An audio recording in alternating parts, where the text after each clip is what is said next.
Spices वालों ने जो इनका इस वक्त टाइम जा रहा है, इन्होंने थोड़ा सा मुश्किल वक्त गुजारा हुआ है ऑलरेडी। अब कुछ गलतियों से सीखा है, अब ये बेहतरी की तरफ जा रहे हैं और उम्मीद है कि मज़ीद इनकी ज़िंदगी बेहतरी की तरफ चले जाएगी और इनके हालात ठीक हो रहे हैं।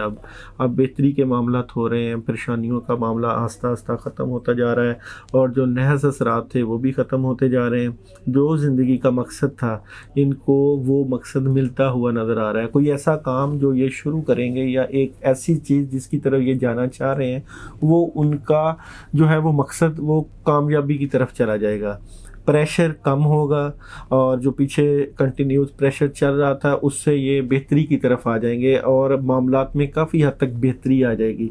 रिज़्क़ की फरावानी भी हो सकती है, कारोबार के भी हालात ठीक हो सकते हैं, जिनके एजुकेशन से रिलेटेड मामलात हैं वो भी हल होते हुए नज़र आते हैं और जिनकी जॉब्स के इशू हैं, उनकी जॉब्स बारे में जो परेशानी है वो भी काफ़ी हद तक बेहतरी की तरफ जाती हुई नज़र आ रही है और उनकी जो ज़िंदगी है वो एक अच्छी डगर पे चलना शुरू हो जाएगी।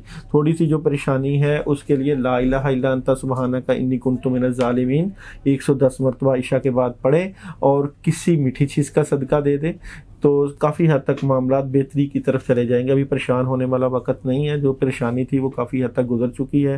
अब नई उमंगों और नए इरादों के साथ अपनी ज़िंदगी को बेहतरी की तरफ लेके जाएं, आसानियाँ पैदा करें अपनी ज़िंदगी में भी और औरों की ज़िंदगी में भी, और आपके जो मकसद हैं ज़िंदगी के वो आपको मिल जाएंगे। अब रुकेंगे नहीं, अब रास्ते जो है वो बेहतरी की तरफ जाते हुए नज़र आ रहे हैं।